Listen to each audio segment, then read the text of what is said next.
मंतोष जी, यही चल रहा है क्योंकि कहा तो यह जा रहा है कि ट्रंप ने अमेरिका की संसद को भी दरकिनार किया, उसकी पावर को भी ओवर पावर किया है वेनेजुएला के इस मामले में।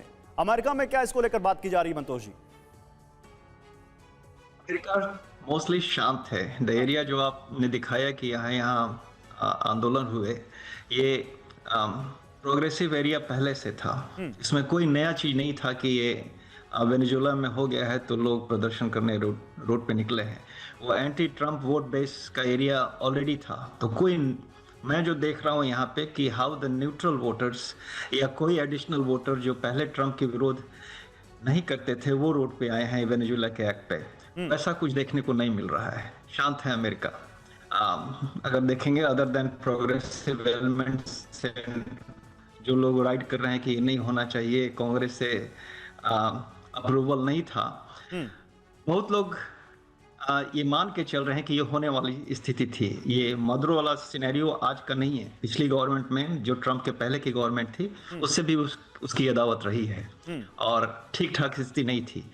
अगर आप देखेंगे कि the way the Swift operation happen, लग रहा था कि बैकग्राउंड प्रिपरेशन इवन वेनेजुएला के आर्मी से भी था। एक सोची समझी अंडरस्टैंडिंग थी कि कितना हम एक्शन लेंगे और क्या नहीं लेंगे। तो काफी चीजें धीरे धीरे आएंगी। नहीं, लेकिन उसके बाद का रिपरकशन, उसके बाद का वर्ल्ड ऑर्डर, उसके बाद के देशों का रिएक्शन, खासकर लैटिन अमेरिकी देशों का रिएक्शन, मैं उस पे आऊंगा मंतोष जी, उस पे बात करूंगा। लेकिन कुछ और अब सिनेरियोज अपने दर्शकों के सामने रखते हैं, कुछ और खबरें रखते हैं। मादुरो के अपहरण पर उत्तर कोरिया भड़क गया। आप देखिए, किम जोंग उन कह रहे हैं कि हम विश्व युद्ध के लिए तैयार हैं, फौरन मादुरो को रिहा करें। ट्रंप ये कह रहे हैं, किम जोंग उन। तो जितने भी दुश्मन हैं उन लोगों को एक मौका मिल गया है अमेरिका को कटघरे में खड़ा करने का। क्या अमेरिका की सेहत पर इससे फर्क पड़ेगा, ये भी एक सवाल है। लेकिन किम जोंग उन ने तो एक बैलिस्टिक मिसाइल का टेस्ट भी कर लिया इस बीच, जब से ये वेनेजुएला का मुद्दा हुआ। तो वर्ल्ड वॉर 3 को तैयार है नॉर्थ कोरिया। किम की चेतावनी क्या है? अमेरिकी एक्शन से दुनिया पर विश्व युद्ध का खतरा बढ़ा है। मादुरो मेरे बहुत अच्छे दोस्त हैं, किम जोंग उन ने कहा है मादुरो को फौरन रिहा करे अमेरिका। किम ने क्या किया? पूर्वी सागर में मिसाइल का परीक्षण किया, बैलिस्टिक मिसाइल दागकर अमेरिका को संदेश दिया है कि भाई हम ऐसे चूड़ी पहने नहीं बैठे हैं और हम भी अपने पास हथियार रखते हैं। लेकिन जल्दी से प्रसून जी बताइए मुझे, किम जोंग उन है, चीन है, रूस है, ये खाली बातें कर रहे हैं या कुछ कर भी सकते हैं वेनेजुएला के इस पूरे मामले में? क्योंकि कल यूएनएससी की मीटिंग भी है। आई थिंक वो बड़ा कॉशियस अप्रोच रखेंगे। अभी मुझे नहीं लगता कि कोई ऐसा एक्शन ओरिएंटेड काम रहेंगे, क्योंकि चाइना का डेलीगेशन इनसे वेनेजुएला के लीडरशिप से मिल चुका था और कहीं ना कहीं उनको अंदेशा ये था, पर इतनी जल्दी और इस तरीके से होगा वो शायद किसी को नहीं पता था।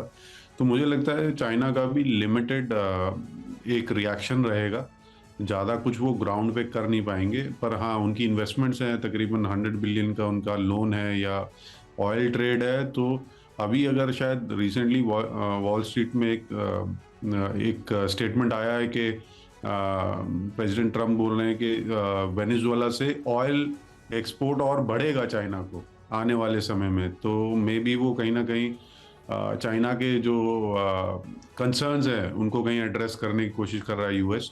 तो आगे अभी हमें कॉशियसली वेट एंड वॉच रखना पड़ेगा। और आई थिंक बाकी नेशंस खासकर चाइना भी वो सिर्फ ऑब्जर्व कर रहा है कि आगे क्या एक्शन या रिएक्शन होगा ग्लोबली और खासकर यूएस से। ठीक है, ओके, मतलब यहां पर है अब देखना है कि क्या रिएक्शन होगा। लेकिन राजीव नयन जी, आपका क्या मानना है? अभी हमने देखा था कि जिस तरह से रूस और यूक्रेन के वॉर के बाद एक बदला हुआ वर्ल्ड ऑर्डर आया था, क्या उस वर्ल्ड ऑर्डर में एक और यहां पर आप कह सकते हैं फोर्स जुड़ती है वेनेजुएला के इस मामले के बाद कि जो एंटी अमेरिका जो गुट है वो और ज्यादा करीब आएगा, और ज्यादा अमेरिका के खिलाफ इकट्ठा होगा और लैटिन अमेरिका देश भी उसमें शामिल होंगे क्या? देखिए, वर्ल्ड ऑर्डर की जब आप बात कर रहे हैं तो साफ साफ साबित कर रहा है कि अभी यह यूएस डोमिनेंट वर्ल्ड ऑर्डर ही है। और बाकी जितने देश हैं वो अपना विरोध में भी थोड़ा सा अपना एक लिप सर्विस जिसे कहते हैं ना, कि बस खाना पूर्ति की बात होती है। जिस तरह से एक के बाद एक अमेरिका डेमोक्रेटिकली इलेक्टेड जो गवर्नमेंट्स है, चाहे भारत के आसपास के देश का हो चाहे अपने ही आसपास के देश का हो, उसे चुनाव जनतंत्र की कोई परवाह नहीं है। उसका हित जो है वही सर्वोपरि है। अगर उसके हित को अगर वह समझता है, हकीकत में क्या होगा, हो सकता है उसके हित का ही पर ही आंच आ सकती है अगर जिस तरह की कार्रवाई कर रहा है।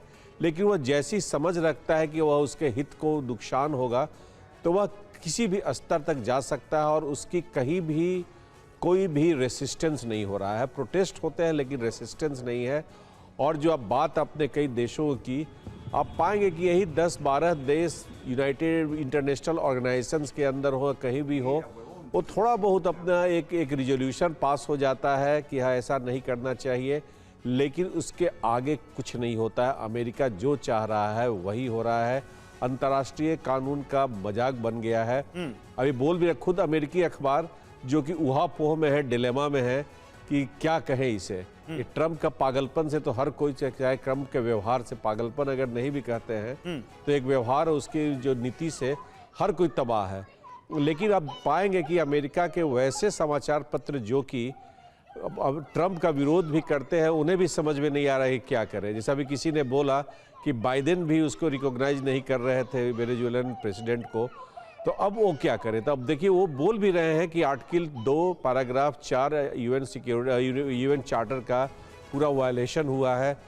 किसी भी तरह से इसे जस्टिफाई नहीं किया सकता है। बिल्कुल नहीं किया जा सकता कि आप एक चुने हुए देश के राष्ट्रपति को इस तरह से अगवा कर लें, अपने देश ले जाएं और फिर कहें कि क्योंकि ड्रग्स एक कारण था। मॉस्को इसको लेकर कितना चिंतित है, क्योंकि ऑलरेडी मॉस्को के खिलाफ अमेरिका ने एक बड़ी वॉर छेड़ी हुई है इनडायरेक्टली यूक्रेन के जरिए। रामेश्वर जी, अब वेनेजुएला जो कि मॉस्को के ही करीब था, जो मॉस्को का एक बड़ा हथियार खरीदार था, क्या ये उनके लिए भी एक वार्निंग है क्या कि अमेरिका, जैसा कि राजीव जी कह रहे हैं कि अभी भी ये वर्ल्ड अमेरिका डोमिनेटेड ही दिख रहा है? देखिए, एक बहुत अच्छी कहावत है अपने देश में, भारत में, कि जिसकी लाठी उसकी भैंस। हाँ, सही बात है। ये वर्ल्ड ऑर्डर में यही चल रहा है। अगर सीधे से समझा जाए इसको, जो भी समृद्ध है, जो बड़े देश हैं, वो डोमिनेट करें दूसरे पर अपना हित देखते हुए। और जहां तक रही रूस और दूसरे बड़े देशों में, तो अमेरिका उस पर आंख नहीं दिखा सकता।